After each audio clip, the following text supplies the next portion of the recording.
So today we thought we'd talk to everybody. It's a special day. And well, first of all, why don't we talk about our life lessons? That's a good one. Yes. Let's do start that with, yeah. Okay. So we thought we'd talk about life lessons and the most common life lessons. And I named 5 of the most common ones that I have found in my work. And Kellee will we'll go into each one. Yeah, we'll go into each one. I come up with the self-love, loving of self. Yeah. Most souls come back to learn about loving self. Yes. Yes. Yeah. Self-awareness. And how do people learn about loving themselves, Kellee? Oh, I will tell you. So, I mean, the whole idea of incarnating, just in general, the whole idea is to discover the process of being consciously aware. And so we're going aware of who you are, right? Aware of who you are, aware of your surroundings, aware. So you're making really good choices going forward, going forward. To know thyself. I mean, so each time we incarnate, we're going to have a different progress, like hopefully making steadfast progress, going through the different levels of our learning. But for example, with self-love, we might choose, and we all learn these lessons through relationships. Relationships are how we learn about how we treat ourselves and how we treat others. It's through learning. So self-love, we may have some really tough experiences with self-love. We may have big challenges with self-love, like you may have a mother that says you are worthless. Yeah, abusive people around you, abusive parents. Exactly. But remember, we choose our family before we come in. And so if you look at this play, if you will, you may have a very abusive parent, father, a mother, a sibling, maybe, that treats you terribly. And so then for whatever reason, you don't believe in yourself and you go down that road of negativity. I'm not lovable. Nobody's going to love me. And then you pick abusive relationships. And then, of course, that's a self-prophecy that comes out. So until you really start to do some work on yourself about learning that you're so important, you're so valuable. Who you are. Who you are. Who you really are, not who you think you are, and what people have told you to be, and not live up to other people's expectations of. Yes. You've got to live up to your own expectations, and be kind to yourself. Self-love is also about loving self in a kindness and compassionate way, with passion. Love yourself. There's no one like you in the world. We're all unique, and we're all meant to be here at this particular time, but we're all so unique. It's like a diamond, the different facets that are cut with each experience. My friend Peter talks about that. And it's really, really true. Every experience we have opens us up deeper and helps us to see in a clearer way. Absolutely. Absolutely. And then really hard people in our lives to push us or abuse us, push us to our boundaries, to say, wait a minute, I'm no longer accepting that. I'm too good for that. As a good friend Roberta said, when people behave badly, you say to them, goodbye. You don't get to have me no more. You behave exactly. You don't get to have me anymore. Exactly, because the universe will test you. Your soul, I should say, your higher self soul will test. You'll get tested again and again, and it may be a life theme. In fact, everybody should be thinking about right now, like as we go through each one of these things that we're going to be talking about, really ask yourself certain really important questions, like what reoccurring patterns have you had or challenges have you faced throughout your life? Because those would be lessons for you. And I grew up in a very, not say abusive, but I'll say difficult childhood. Parents. Well, you did, there. James. You really had it. I think you did. Yeah. But it really helped me to know. I think I came in knowing who I was, but it really helped me to know that I wasn't what they were saying I was. That I wasn't that crazy or whatever it was they were saying. I knew who I was. I had a good sense of self. And my grandmother, a great grandmother, who would say to me, she would always quote Shakespeare, and she'd say, "To thy own self be true," over and over and over again. Now I understand what it means. At the age of 5, I didn't understand, but now, of course, I do.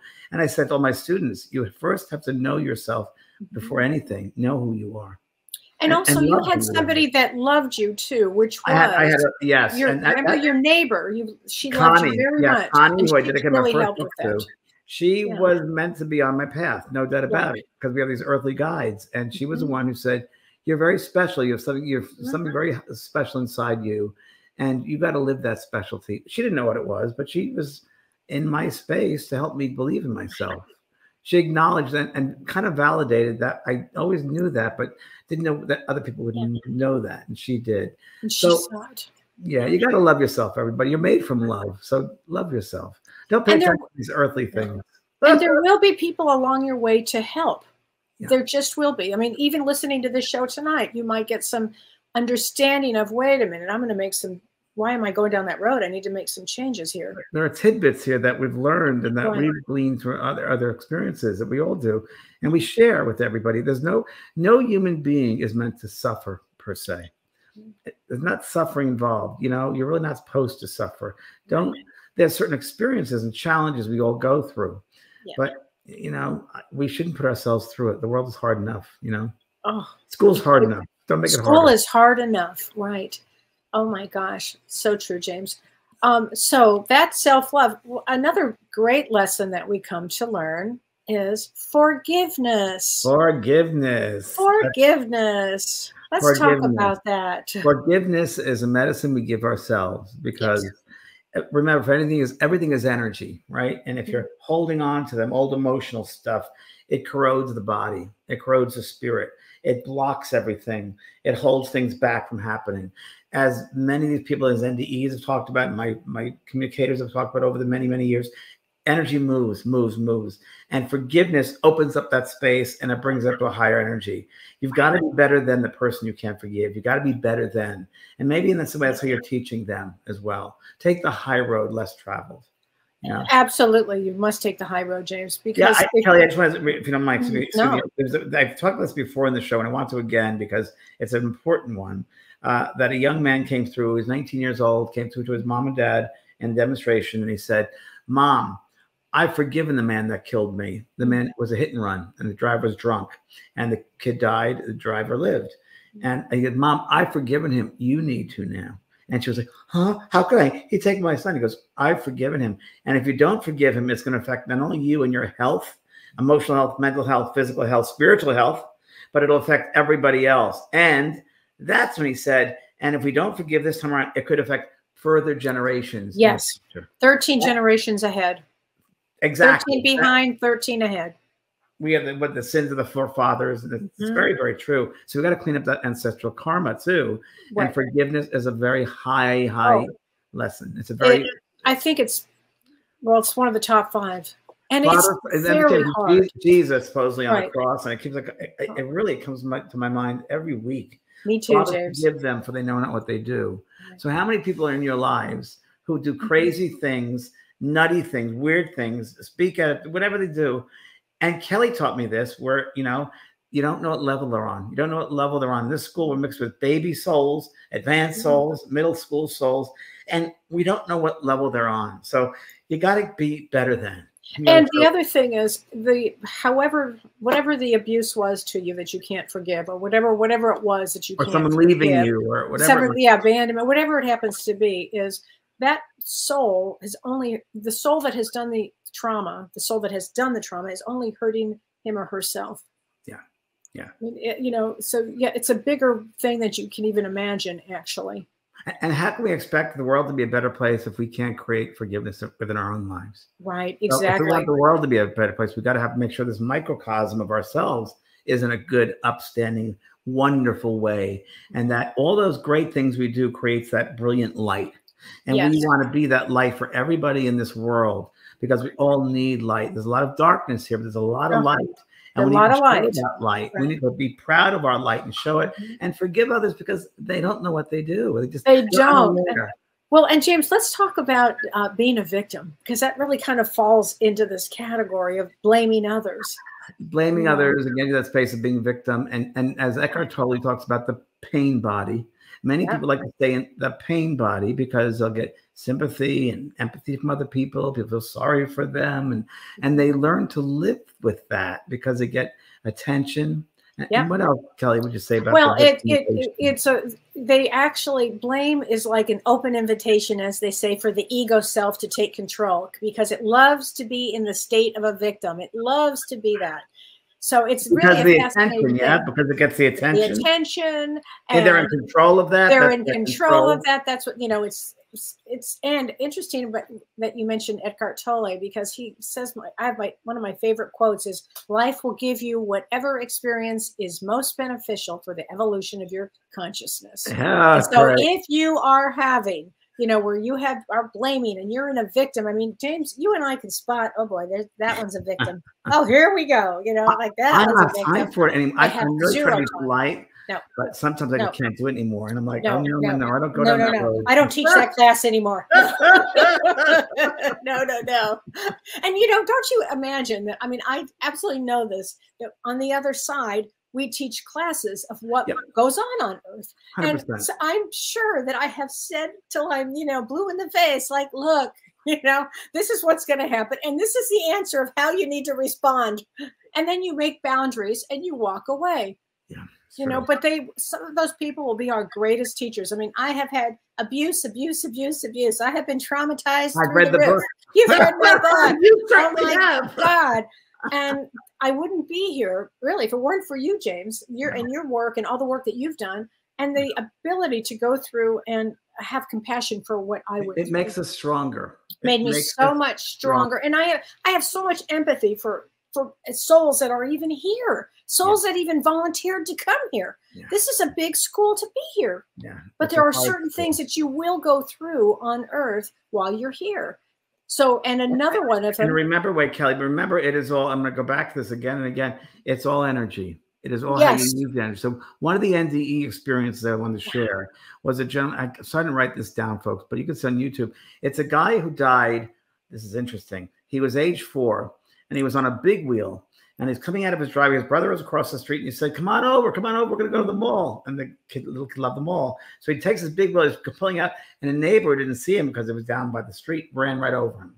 He left his body, and he went to this. He was right with his light beings, and he said a light being with a hood looked at him and said to telepathic, said, you'll be fine. You'll be fine, I think, Joey. You'll be fine. And told him these things, which he did not remember till he was 12 years of age. And one of the insights he had was he felt he was in the middle of this space, and there was like a carousel around him. And he said it was very interesting because this carousel, as he got older, because he was aware of this stuff, even when he was 4, and he was aware there was no time, so you could see future things. He was aware of certain scenarios in his life going on. And now he said nowadays too, when he meditates, he can also see this carousel, and the scenes are all those emotional scenes, and there are chords from his heart into every single scene. Wow. Every single scene has chords, and it's how he treated that scene, how he energetically treated that person. Wow. Did he treat them badly? Was he harsh to them? Was he loving? Was he forgiving? And it was this carousel. And it's the only way we can break out of that matrix of this energy, because it's a matrix, is love. Love is the only thing that will set you free. Yeah. Love is no matter what it is, bring love. Mm-hmm. You don't need to get love back, but give love. That's it. Yeah. Wow. That was one of the insights. He's really. Oh, that's such a good one. Wow, James. It's all about love and energy. It's all sending loving energy. That's all it is. It is. Wow. It's everything. So another one. Another major life lesson is compassion. Compassion. I can tell you that personally, I had to go through. I went through a lot, and as you know, James, I had a traumatic brain injury. And I lost everything. And so after losing everything. I've read the book. You read the book?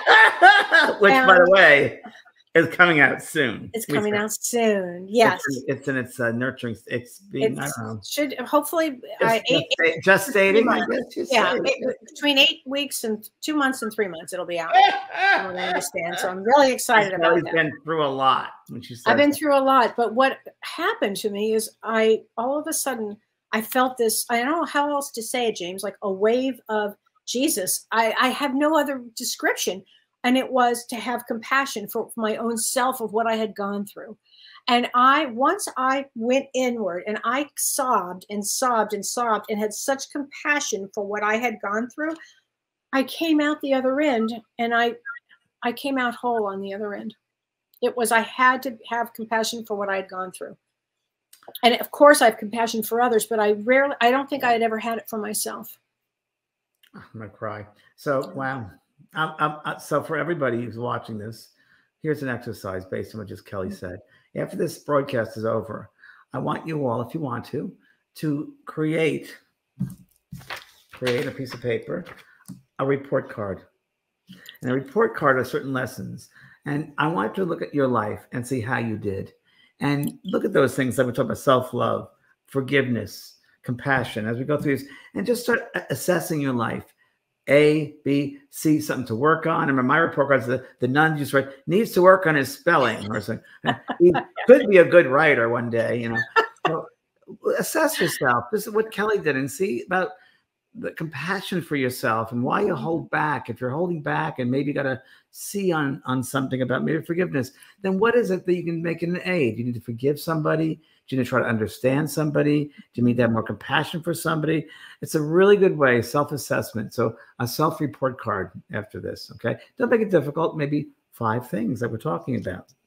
I think that's a really great idea. Yeah. Great idea, James. Yeah, because compassion comes, Kellee, with compassion, meaning Latin, with passion, with love. Again, it goes back to we're all love. We're all made from love. But there's some people that are so hurt in their lives and so destroyed and so much in the dark that they act out of that. They act out of that victimization, that hurt self. Well, and what happens is people run to the next adventure, without dealing with themselves, without. And they try to hurt others too. And because they're unconscious, and they just run and they run and run and run and run until, for me, that's exactly what I was doing. I was no different. I was running as fast as I could until, kaboom, I couldn't run anymore. In fact, I couldn't move. Yeah. And after a while, you keep on running, and eventually you get tired, and you hang out with people who will bring you down. Yes. And eventually it gets real boring and real tiring, and you got to, wow, this is what a waste. It gets boring too. Yeah. It's a waste of energy. Yeah. You know, energy, life is about movement, always moving, doing something different, not sitting and wallowing in it. You just got to keep on going. That's really what it's about. Keep on going no matter what. You're better than. So that Buddhist saying, which I'm going to share with everyone once again, because my friend shared it with me, you can't push the river. You just got to let it flow. Such a good one. So Ellie says, people take kindness for weakness. It's a lower form of life. Yes, they do. They do take. That's their issue, right? So we can teach them. We can teach them about compassion is strength. It really is strength with passion. And try to find, again, this goes along with that thing I love to help people with, that remind people, try to find the God in everybody. Try to find that compassion in every single person. I think everyone is loving, the loving beings, or everyone is God, that loving divine. Everyone's divine, from divine source. Try to find the divinity in every person, especially those people that think you're your foes. I mean, that's really important. One of the things to talk about in the near-death experience also, which has been in all of them, was we're all together. We're not separate. We're one. We're one, which is one of my lessons I have down here. But we are all one. We're not separate. You're people that speak a different language are part of you. You're part of them. If we could learn the differences and celebrate the diversity, we learn from those different cultures. We learn from their ways they do things. We don't have to own people. We don't have to have divisions. We don't have to have wars. We have to celebrate and learn and acknowledge. That goes really much further. And also maybe using a different lens when you're with somebody, you know, look at the lens of maybe their life was full of traumas. I mean, you don't know. And that leads to the next number 4, which is non-judgment. Non-judgment. Yeah. So the first thing people like to do is judge others. That's the way the human is, I think, to survive, maybe that critical mind. And I always said that judgment comes from fear, because we want to judge another so we feel secure. We feel better than. So we judge someone, put someone else down so I feel better than. And we get into this whole thing, of course, of society too, with these, you know, Madison Avenue and you know, the way we're raised. But it's like in these now, of course, social media. I'm better than selfies. I mean, in your book, I wrote the forward about the selfies and people are just, I have to be popular with, you know, get the 15 minutes of fame. It's really horrible. As I mentioned earlier, Greg Braden, a good friend, Greg Braden, wonderful teacher. And he said that, you know, the problem is technology is advancing, but morality is not. And that's such a great statement. So accurate. But morality is not, and no one is helping the morality to grow, the kindness to grow, the compassion to grow. And that's where we need it, because we're going to spin out of control. This world will spin out. AI is going to be out of control. It'll be out of control, and there's no regulations, and no one wants to make regulations. Same with the internet. Same thing happened. It's going to be even worse. So we need to get morality. We need to take care of the microcosm. There's a sense when you pass over of responsibility. right? Life theme. Life lesson. Responsibility. Being responsible for your thoughts, your words, and your deeds, because thoughts are real energy. When you pass over, you see your thoughts, how they affected people 10 times, 20 times, 30 times stronger. What you did affect someone. Well, James, that also what happens is with those thoughts and the deeds and how it affects somebody is you're writing your future, actually. Correct. Exactly. In the Akashic records, how do like when people say, was I terrible in my past life that I had all of this stuff? Perhaps. I don't know. Not necessarily. It could be just you've come to really learn these big core lessons too. But you have to be really mindful moving forward of what you are creating now, because that will affect your future. Be the change you want to be. Be the change you want this world to be. Be the kind person you want everybody to be. Demonstrate that to people. Show them to people. Where was I recently? I was somewhere recently. Oh, today. Because I'm not technical, my battery for my car, the fob in my car, of course, I couldn't change it. So I went to the car dealership where I found out how much those fobs are, by the way, James. How much did you get? I'm afraid to say it out loud. They're up to $800. Okay, because mine was, she said $370. Yeah, no. Because I tried doing it myself, and I, of course, ruined the inside of the phone. I thought I had to open up. Anyway, I walked in, and she said, and it wasn't the same dealer I went to. It was they changed dealerships. Was it before 2020 your car? I said, oh, yes. It was like a 2019 or 2018. She goes, okay, then I can help you. I said, okay. And she wasn't very happy. And I said, I love your lovely eyes. I know you can help me because you have beautiful eyes. You're very kind. She goes, thank you for saying that. And her whole energy shifted. And that's all she needed, because someone stole her scissors. And she goes, where are my scissors? I put my scissors here and someone takes them. I said, yep, but scissors, you can get a bunch of them. They probably need them, and I'll return them when they're ready for it. But you'll always be taken care of. Just a little thing to say like that. She smiled. So there was an acknowledgement that really didn't matter that most. So wherever you can shift the energy, everybody, that's what you want to do. You want to bring love, those little bits of love. And yeah, it's where are we? Non-judgment? Yes. Yeah, now we're on number 5, which is an important one. What do you have down, Kellee? We're all connected. Oneness. Oneness. Oneness. Oneness. O-N-E. Omnipresent nurturing energy. That's love. One. We're all one. The biggest illusion that we're separate. We're not separate. We're one. After my head injury, what happened is I started seeing things that I couldn't stop seeing. And one of the things that I saw was that we were all connected, James. The flowers, the earth, us, you, me, all of us, that we were all connected. It was the energy of connectedness. So I know that exists. Everything you're saying with oneness is correct. We are all connected. And so the action of all of us is so important. When I had my NDE, I left my body, and I remember I had an awareness that everyone's, and it was funny because someone else said this in their NDE on YouTube. I was watching, it's like, oh, that happened to me. This ribbon of light. Every thought we have has a color to it, a ribbon fabric, and it goes into the great tapestry that affects everybody.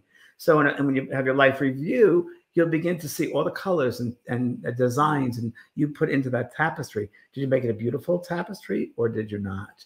So if you're more aware of this while you're in the physical, you can change things, you can alter things, make them better, if you will. And it's important that you realize that when you're hurting someone, you're hurting yourself. Like, yes. War does no one any good because they're hurting themselves. We're all We're just killing ourselves. Yeah. It's just that war doesn't work. It doesn't work. And that's why it's really important to bring peace to you. Each individual needs to bring peace to themselves. Compassion to yourself. Goes out in compassion and love and self-love and empathy and all of those things to yourself. A friend of mine was, my friend Roberta that was our 80th birthday last Sunday. And a good friend of Wesley, I don't think you've met Wesley. He was in Land of the Lost. He played the lead in Land of the Lost. Wow. Wesley, you're a good friend. And I brought my friend Julie with me. You met Julie. And we're sitting there, and really, Julie knows no one. And I just know Wesley and a couple of people. And this is why Wesley is a good friend of mine. And he looked at Julie and goes, you have a lovely light around you. Oh. He didn't know her from Adam, but he just had to say that. I mean, how many of us say that to people? I mean, we say that to people, but we all should start looking at people as energy. Just look at them as energy. How do you feel their energy? What does their energy feel like? Step out of yourself. Connect with them. What are you going to do for them? How are you going to change their life? What does their energy feel like? What do they need more in their energy field? Do they need more love, kindness, kind word, kind gesture, nice thought? What is it they need? Start looking at it energetically. Right. I love that. Wow. Yeah. Well, thank you, everybody. God bless Thank you. See you. next Monday. Thanks, Renee. Thanks, Renee. Thanks, James. Bye, everybody. You've been listening to Both Sides Now and Beyond, featuring spiritual medium and master teacher James Van Praagh and spiritual medium and psychotherapist Kellee White. That was great. Maybe we changed some lives. And maybe opened up some minds. Which way do I turn? Right. I mean left. The James and Kellee Show.